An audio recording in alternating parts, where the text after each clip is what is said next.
Nailbiter was a book that I'd been wanting to do since I was, I wanted to do it for a long time. Not since I was a kid, but it's like I wanted to do this book for a long time. And I knew I wanted to do something with a small town, something with serial killers. And I would like ride my bike around the small town. I'd go by these fields and you see this house off in the distance, right? And I'd just be like, somebody's totally dead in that field. Like you could feel it, you're like that weird energy where sometimes you feel like you're in a horror movie for like a second, And I was doing research in the Zodiac Killer, and I realized that the Zodiac Killer at some point was in the same town I lived in when I was a kid. Like they thought he lived there for a little bit, like when they were investigating him. And I remember when I was a kid, I was like, oh, there were 2 other serial killers in that town I grew up in. And I was like, why were there 3 serial killers all there in like the 80s? What was going on? And all of a sudden it clicked in my head and I was like, oh, they were born there. My wife and I, we, on our very first date, we started talking about serial killers on our first date, because what had happened was, I'm not gonna name names, but like I had actually been pitching Nailbiter to different comic book companies. Everyone kept saying no.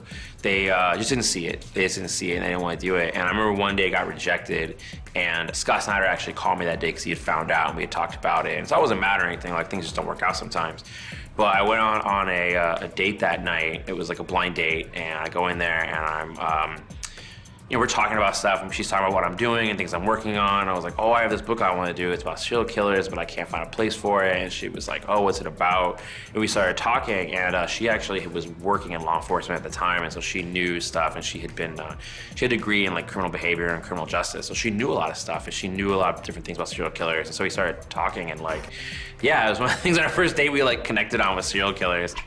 And it's funny, like Mike and I, when we were working on the book, we would hear from people. We would go to conventions, go to signings, and when people come up to us and they'd be like, oh man, I love Warren, he's so funny.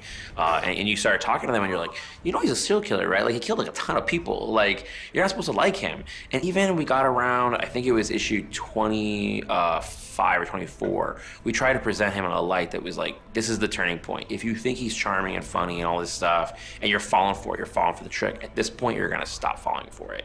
And then people still loved him after that. Like it's crazy now that the 30 issues were finished, and people still come back around. They talk about loving that book and they talk about loving that character. And I'm like, yeah, I'm supposed to love him. He's a crazy person. He's horrible. He murdered a bunch of people. But that was part of the dynamic. I mean, we almost made him too good. So about 2 years ago, they were like, what do you want to do? And I was like, Batman Superman, come on. He was like, no, not yet.